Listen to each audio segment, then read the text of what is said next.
fameux soir où les gens s'amusent et se déguisent, les âmes finissent morcelées, scellées lorsque l'enfance se brise. Horreur, mystère, un banc glacial. Je vais trembler jusqu'en Antarctique. Légende urbaine, creepypasta. C'est l'heure du récit fantastique.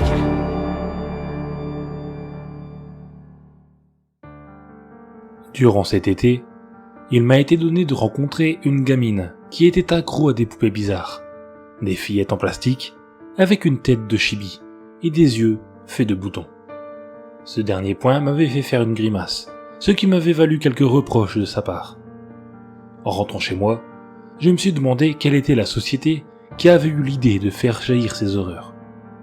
Ayant appris entre-temps que ces espèces de jouets s'appelaient très élégamment Lalaloopsy, je doute que l'on puisse trouver plus niais, j'ai tapé ce nom dans la barre de recherche. Le wiki expliquait que c'était MGA Entertainment qui était responsable de ce carnage. Le nom original, rapidement changé, Bitty Button. Autrement dit, les boutons devaient être mis en valeur, mais on a hésité et changé à peine trop tard. Le CIO, aucune idée de ce que c'est, de la marque, expliquait « Bitty Button a été créé pour apprendre aux enfants que chacun est unique, à sa propre façon. La nouvelle marque affiche l'idée que les vieilles choses peuvent devenir nouvelles à nouveau.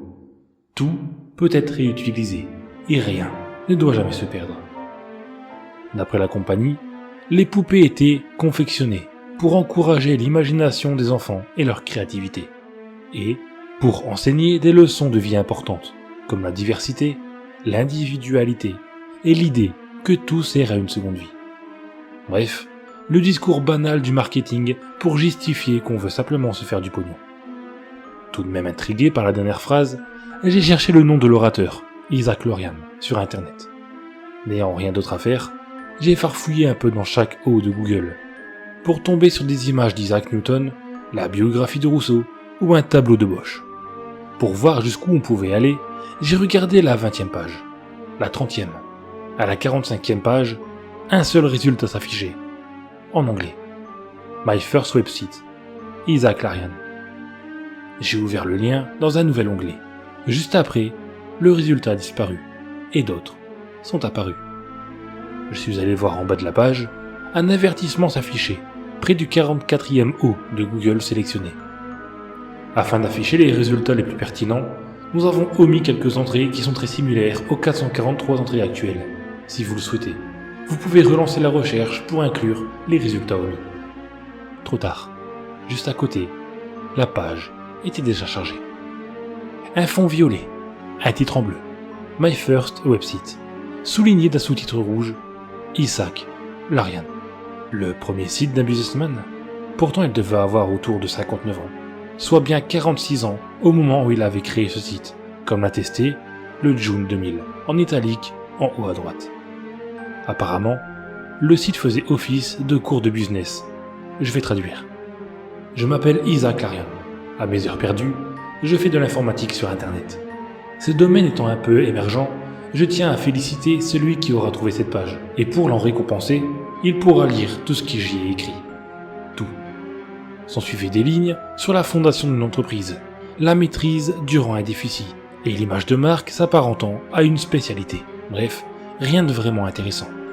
En descendant la page, on pouvait voir qu'il racontait ses journées en mettant des exemples.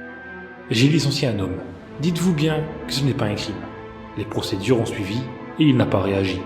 C'est donc un acte juste, qui sauve l'entreprise et des milliers d'employés. En fin de compte, c'était pratiquement nul. Mais la page était très longue, et Isaac commençait à raconter de plus en plus sa vie banale. Un nettoyage de printemps, m'a dit mon voisin. C'est comme gérer une petite entreprise, mais on est le seul ouvrier. Ainsi, on visualise mieux les conditions. Un passage, en milieu de page, a attiré mon attention. Cette page est perdue dans l'immensité de l'internet en pleine expansion. Personne ne va tomber dessus. Alors autant tout dire. Je suis âgé, j'ai 46 ans, et je souffre de troubles psychologiques suite à un événement qui m'a choqué pendant mon enfance. J'ai souffert d'hallucinations auditives et de schizophrénie. Mon psy m'a demandé de tout lâcher, de tout écrire, de faire sortir tout ce qui me troublait. Alors je l'ai fait. Pas devant lui, mais je l'ai fait. Pourtant, je ne me sens pas mieux. Encore plus mal d'ailleurs. Mais je sens que je ne peux plus m'arrêter. Voici ce qui m'a le plus tracassé de toute ma vie. Je n'ai pas à faire remonter ce souvenir, car il est tout le temps là. Quand je suis seul, quand je suis avec quelqu'un, quand je dors, quand je fais la fête, il reste et ne s'en va jamais. Alors j'essaye de le cacher. C'est comme cacher un écran de cinéma avec un mouchoir. Mais c'est déjà mettre un obstacle. Mais là, je vais simplement enlever le petit mouchoir et tout raconter. Je suis iranien. Durant mon enfance en Iran, je vivais dans une famille peu connectée au monde. Et par conséquent, mes parents passaient leur temps à pendre leur tympan près de la radio pour écouter l'actualité sur la guerre. Je m'ennuyais à longueur de journée. On pouvait se balader dans le village, mais pas au-delà. Jamais la nuit, au coucher, ou bien au lever du soleil. Pourtant un jour, 2 jeunes filles ont disparu. La première était une fille qui s'habillait à l'américaine, les bras nus avec des piercings. Ayant violé la religion où se fait, on savait bien qu'elle ne serait plus là un jour ou l'autre. Ses parents sont pourtant restés inconsolables. La deuxième était une petite fille de 5 ans, Randa, d'origine étrangère, qui vivait ici avec son oncle et sa tante. Elle avait la particularité d'être rousse et d'avoir des couettes. Pourtant, comme elle était jeune, depuis son arrivée, elle avait eu la chance de ne jamais avoir été discriminée. C'était étonnant qu'elle disparaisse ainsi du jour au lendemain. C'était un vendredi étouffant. Mon père était à la radio, ma mère à la cuisine. J'ai dit « je sors » et je m'en suis allé. Je ne savais pas que lorsque je le traverserais, ce même jour, cette porte dans l'autre sens, je ne serais plus le même. Je suis allé jusqu'à la route centrale.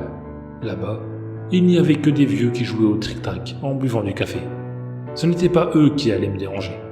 Je me suis rendu jusqu'à la limite du village et je me suis mis à regarder la maison à 2 ou 3 kilomètres devant moi.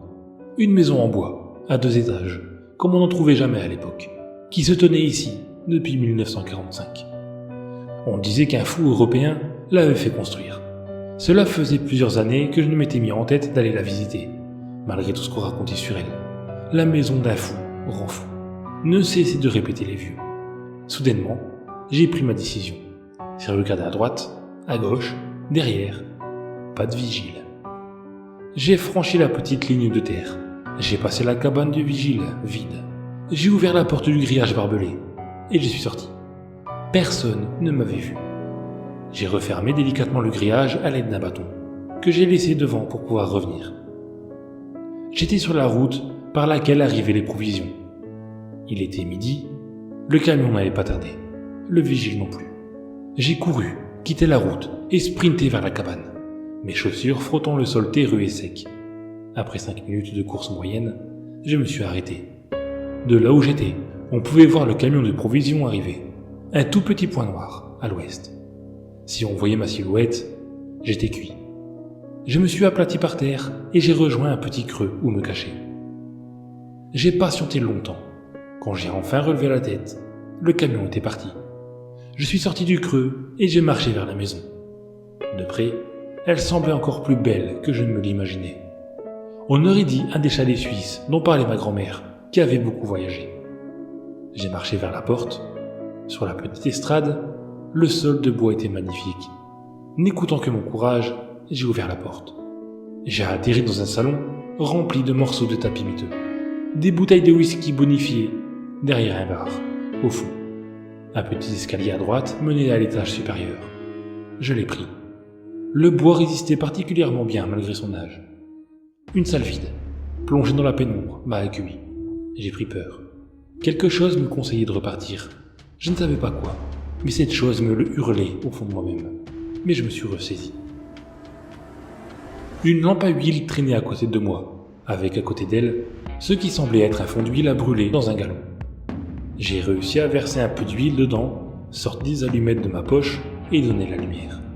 L'odeur dégagée par la lampe était immonde et la flamme faible, mais au moins, je pouvais un peu mieux voir la salle.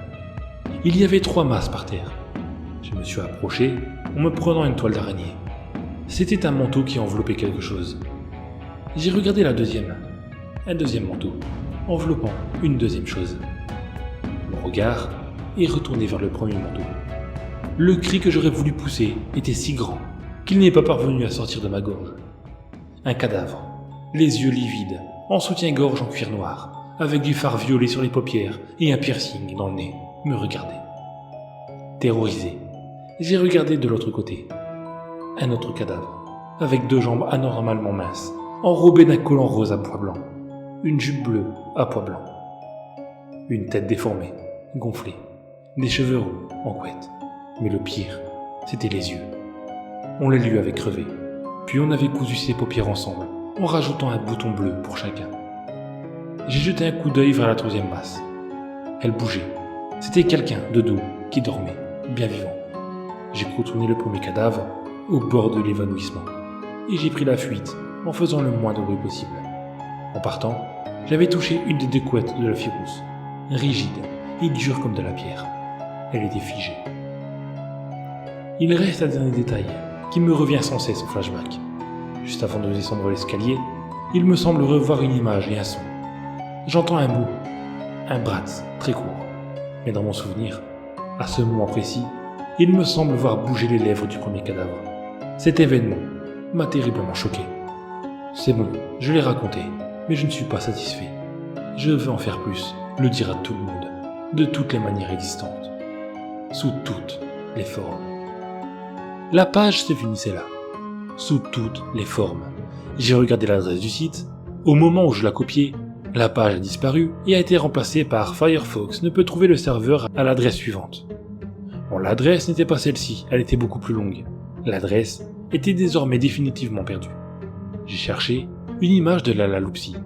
En cherchant pas mal, je suis tombé sur une poupée rousse avec un collant rose à pois blanc et une jupe bleue à pois blanc également. Les boutons de ses yeux étaient bleus. Je me suis souvenu de quelque chose. J'ai cherché de nouveau Isaac Larian. Une page. Isaac Larian, CEO de GMA, célèbre pour ses Bratz. Bratz. Isaac l'avait dit.